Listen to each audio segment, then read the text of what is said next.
Hello दोस्तों, veterans नमस्कार।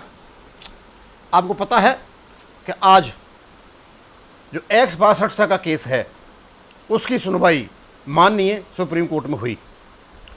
उसमें हमारा केस जो था वॉइस ऑफ एक्सेल सोसाइटी का 62 नंबर पर था और जो नेवी के जो आर्टिफाइसर्स थे उनका 27 पे था और दोनों को क्लब करके ये केस सुना गया था।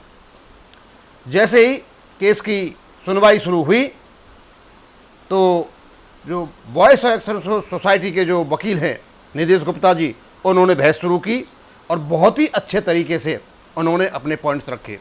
लेकिन शुरू से ही जो जज साहब थे वो ये मूड बना करके बैठे थे कि भाई जब ये केस AFT में लड़ा जा सकता है तो आप यहाँ क्यों आई हो, क्योंकि यहाँ तो केसों की वैसे ही भरमार है, आप वहाँ पर जाएं।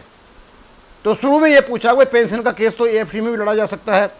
तो वकील साहब ने, निदेश गुप्ता जी ने कम से कम उनको 3-4 मिनट तक बहस करते रहे और सारी चीज़ें उनको बताते रहे और जज साहब ने बहुत शांति से सुना था।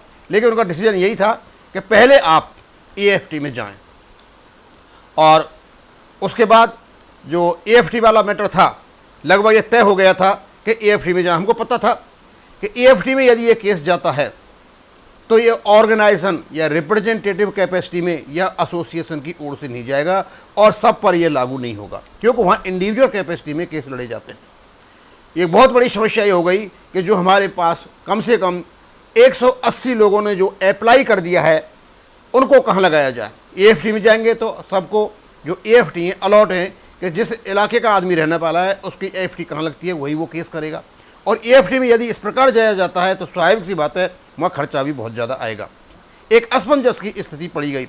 उसी बीच में जब ये लगभग तय हो गया था कि AFT में जाना है तो श्री राजीव बहल जी ने वकील साहब को बताया कि सर AFT में ऑर्गेनाइजेशन के रिप्रेजेंटेटिव कैपेसिटी में केस नहीं लगाए जाते, वहाँ इंडिविजुअल कैपेसिटी में केस लगते हैं। वकील साहब ने ये कहा ठीक है, आप हमें वहाँ दे रहे हो तो आप हमें अनुमति दें, उनको आदेश दें कि वहाँ केस रिप्रेजेंटेटिव कैपेसिटी में लगाए जाएं, यानी ऑर्गेनाइजेशन की ओर से लगाए जाएं। तो इस पर वो जज साहब राजी हो गए और उन्होंने जो वहाँ बैठे रहते हैं लेडी थी अपना ऑर्डर डिक्टेट कराया। उन्होंने कहा कि जो ये केस हैं दोनों ही voice of ex service society और जो नेवी आर्टिफाइसर्स का केस है दोनों ही जेन्युइन है, इसकी जल्दी से जल्दी सुनवाई की जाए और रिप्रेजेंटेटिव कैपेसिटी में की जाए। और ये जो आदेश आएगा ये बाद में आएगा और इस प्रकार ये केस डिस्पोज ऑफ हो गया। अब इसका जैसे ही सूचना या अपडेट श्री राजीव बहल जी ने अपने व्हाट्सएप ग्रुप पर डाली तो ये सारी तरह फैल गया। अब पहले तो मैं बता दूं उसके क्या क्या रिपरक्यूशंस हुए। अजीब व गरीब चीज़ें हमारे सामने आईं। कमाल, हम सोच नहीं रहे थे कि ऐसा होगा लेकिन ऐसा हुआ। अब पहले तो मैं बता देता हूँ किसी राजीव बहल जी ने क्या कहा था। Respected veterans, the group ex pre 2016 retirees, greetings for the day. We are here to update you all on the court proceedings in honourable supreme court today 5 July 2023 in writ petition 679/2023. Our senior advocate Sri Nidesh Gupta ji presented our case in a very good manner. However, court has directed us to go to the AFT. क्यों mood बना लिया था कि AFT में ही भेजना है। Best thing happen is that, अब main चीज जो यहाँ हैपन हुई सबसे बढ़िया वो क्या हुआ, क्योंकि हम डायरेक्ट AFT में जाते और माननीय सुप्रीम कोर्ट में केस नहीं होता तो वहाँ इंडिविजुअल कैपेसिटी में जाते। अब यहाँ इस आदेश में, इस जजमेंट में बेस्ट चीज़ क्या हुई है वो इन्हें बताई है। Has directed the AFT to entertain Voice of Excel Society. जो वॉइस ऑफ एक्सेल सोसाइटी है इसको एंटरटेन किया जाए किसमें, to represent this case in AFT on behalf of all the ex serviceman. सारे एक्स सर्विसमैन जितने भी हैं सबकी ओर से इसको सुना जाए वॉइस ऑफ एक्सेल सोसाइटी की ओर से in the representative capacity that as prima facie in case seems to be genuine. और साथ में ये कहा कि देखने में लगता है केस बिल्कुल जेन्युइन है और AFT needs to deal this case एफी केसली, और एएफटी को ये केस एफी केसली डील करना है। ये वहाँ जज साहब ने अपने ऑर्डर में लिखाया था, और जैसे ही ऑर्डर आएगा, अभी तो आया नहीं है, वहाँ डिस्पोज्ड ऑफ लिखा हुआ है, ऑर्डर आएगा 2-3 दिन लग जाते हैं। ऑर्डर आने के बाद, तैयारी करने के बाद एएफटी में ये केस लग जाएगा within 7 days. Detailed order once received will be sent separately, और जैसे डिटेल्ड ऑर्डर आता है उसको बता दिया जाएगा। Which means people need not to file individual cases anywhere in India. अब आपको कहीं भी इंडिविजुअल केस इंडिया में कहीं करने की जरूरत नहीं है, आप केवल और केवल किसी ऑर्गेनाइजेशन का सहारा लेकर के कर सकते हो। अब एक बात और मैं क्लियर बता दूं, क्योंकि यहाँ पर 2 ऑर्गेनाइजेशन माननीय सुप्रीम कोर्ट में गए हैं। अब ये जो कैपेसिटी में जा रहा है, रिप्रेजेंटेटिव कैपेसिटी में, इन दोनों को ही अनुमति है या सबको अनुमति है, ये मैं नहीं कह सकता। लेकिन जो गए हुए हैं 2 केस, नेवी आईटी ऑफिसर्स का और ये एक दोनों के दोनों, ये केस अपना इंडिविजुअल कैपेसिटी में होकर के ये ऑर्गेनाइजेशनल कैपेसिटी में अपना केस लगा सकते हैं।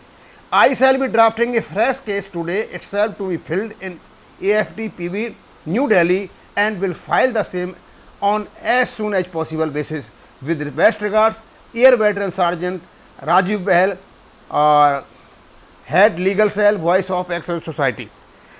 अब इसमें सब कुछ क्लियर है, क्योंकि मैं कोर्ट रूम में मौजूद था, जो कुछ भी हुआ मैंने वहाँ देखा, और जिस प्रकार से नीरज गुप्ता जी ने बहस की, उसमें एक बात वो समझाने में सफल हुए जज साहब को, हाँ इस केस में दम है।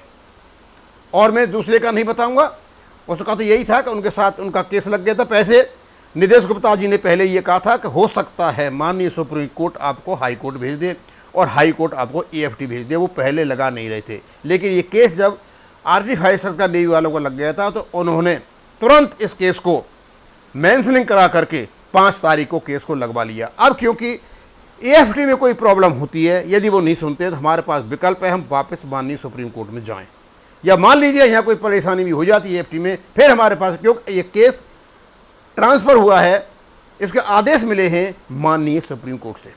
अब मैं इसके बारे में, जैसे ये खबर एक्स सर्विसमैन के पास पहुंची, जो पिटिशनर्स थे दे वर वेरी हैप्पी, अच्छे अच्छे कमेंट आ रहे थे। लेकिन जो पिटिशनर्स नहीं थे, उन्होंने सोचा कि भाई कमाल हो गया, उनके हाथ में लड्डू आ गए, और कुछ इडियट्स अनाप शनाप अनर्गल बातें करने लगे। ऐसा लगा वो सोच रहे थे भगवान करे ऐसा हो जाए ये सुप्रीम कोर्ट में न चल के AFT में आ जाए, और खूब पता नहीं क्या क्या कहने लगे, और कहने लगे मान नहीं मैं तेरा मेहमान, पता नहीं अनावर। ये कहा गया है कि जो निकम्मे और अकर्मण्य जो लोग होते हैं, उनकी पहचान होती है अच्छाई में बुराई ढूंढना। लगभग वही इस केस में हुआ, और शाम तक होता रहा। एक सूबेदार साहब थे, मैंने देखा उनका कोई कमेंट, जब उनको पता चला कि भाई एक्स 62 का case voice of excellence society लड़ने जा रही है, तो कहते हैं आप इनका केस क्यों लड़ रहे हो, आपको JCO केस क्यों नहीं लड़ रहे हो, आप ORP का केस क्यों नहीं लड़ रहे हो। अरे सूबेदार साहब, पैसा आपने घर से नहीं दिया है, ये पैसा एक्स जो 62 के जो पिटिशनर्स हैं उन्होंने अपनी पॉकेट से दिया है। वॉइस ऑफ एक्स सर्विसमैन ने अपनी पॉकेट से नहीं दिया हुआ है। आप पैसा लगाइए। हम बार बार कह रहे थे कि जो JCO का जो फिक्सेशन हुआ है 7 CPC कम हुआ है, क्या आपने कभी ध्यान दिया? अब आप ध्यान दोगे, आप लोगों को इकट्ठा करोगे, आप किसी से बात करोगे। वॉइस ऑफ एक्स सोसाइटी अपनी ओर से केस नहीं लड़ रही है, पैसा हमने दिया है, पैसा एक्स ग्रुप वालों ने दिया है, यह उनका पैसा है। 180 से ज़्यादा एप्लीकेंट्स हैं इसमें, लिटिगेंट्स हैं, पिटिशनर्स हैं इसमें, उनने दिया है 9 लाख से ऊपर पैसा। ये पैसा सूबेदार साहब आपका नहीं है, और यदि आप एक्स में ग्रुप में हो और किया है तो बहुत अच्छा है, लेकिन आपने नहीं दिया। उसके बाद आप OROP का केस क्यों नहीं लड़ते? आपको पता है कि OROP का केस नहीं लड़ा जा सकता। क्यों नहीं लड़ा जा सकता? इसके कुछ कुछ बिंदुओं पर MSCP पे OROP केस को लड़ सकते हो, एक्स 62 से केस पर आप लड़ सकते हो, JCO का लड़ सकते हो, उनमें से कुछ आइटम निकाल करके। होल सोल OROP का केस आप नहीं लड़ सकते हो। रीजन का आपका जो जजमेंट जो OROP का था, जो मेजर सतवीर साहब ने लिया था, वो 3 जजों की बेंच ने दिया हुआ है। इसके लिए 2 जजों की बेंच बैठेगी, वो उसको सुपर पास नहीं कर सकते। उनको सुपरफास्ट करने के लिए 5 जजों की बेंच चाहिए, और 5 जजों की बेंच केवल और केवल कॉन्स्टिट्यूशनल मैटर्स पर बैठती है। आपका OROP कॉन्स्टिट्यूशनल मैटर नहीं है। समझ जाओ तो बहुत अच्छा है, न समझो तो आप रकम। अच्छा, अब ऐसा लगा कुछ लोग इंतजार कर रहे थे भाई ये केस रिजेक्ट हो जाए तो हम कुछ कहेंगे, और आएंगे कुछ इडियट्स के, वो आएंगे। अब मैं तो यही बताऊंगा, ये जंतर मंतर पर बैठे हुए लोग, इनको अच्छा मौका मिल गया है। आप MACP का केस अपने ऑर्गेनाइजेशन की ओर से, FBA की ओर से आप भी एक AFT में डालें, कोशिश करें। नहीं है तो अभी आदेश आ रहा है, जब ये डाल देंगे तो आपको मौका मिल जाएगा, आप भी डाल दो। अब मुझे नहीं समझ में आता, बुराई कर सकते हो, सब कुछ कर सकते हो। और बड़ी समझने की बात, पहली बार हिंदुस्तान में संसद का घेराव तो होता है, लेकिन 3-3 साल के बच्चों से संसद को घिरवा रहे हैं। क्या पॉलिसी, मानना पड़ेगा भाई। और ये जो कमेंट्स आ रहे हैं पिटिशनर्स के नहीं आ रहे जो पैसा खर्च करके पड़े हुए हैं, एक्स ग्रुप वालों के नहीं आ रहे जो पैसा खर्च कर, वो सब बहुत खुश हैं कि बहुत अच्छा हुआ। और सबसे बात यह है कि इसमें पैसा भी कम खर्च होगा, और लास्ट में जब इसकी फाइनल सुनवाई होगी उस समय फिर कोशिश की जाएगी कि नीतीश गुप्ता जी को AFT में लाया जाए, क्योंकि AFT में तो आएंगे नहीं, वो बड़े वकील हैं। अब दूसरा वकील देखना पड़ेगा, और शायद उसने उतना पैसा भी नहीं लगेगा जितना एक टाइम का पैसा वहाँ लग रहा था। अब मैं तो आपसे यही कहूँगा, जिसने जो अर्थ निकाल ले दीजिए।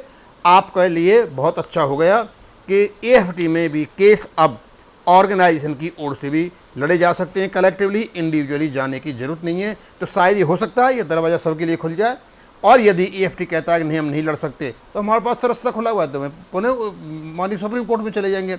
अब कौन क्या कह रहा है, उसमें जितनी बुद्धि है यही है। और सिर्फ एक प्रॉब्लम और है कि जैसे ही वीर बहादुर और राजीव बहल जी का और जितेंद्र जी का नाम आता है तो उसमें वॉइस ऑफ एक्सेस सोसाइटी का नाम आ जाता है, और कुछ तो बिल्कुल ही चढ़ जाते हैं। पता नहीं क्या इनकी खेती उजाड़ दी है उन्होंने, क्या इनका खेत काट लिया है, इनका खेत छीन लिया है, पता नहीं कौन सी संपत्ति इनकी ले ली है। अरे यार, कम से कम देख तो लो कि वहाँ क्या आदेश हुआ है, और कितनी बड़ी जीत है ये कि आप AFT में जाकर के भी आप इंडिविजुअल कैपेसिटी में न होकर के आप कलेक्टिव कैपेसिटी में भी केस लड़ सकते हो। अब इसको मैं यहीं ख़त्म करूँगा। थैंक यू, धन्यवाद।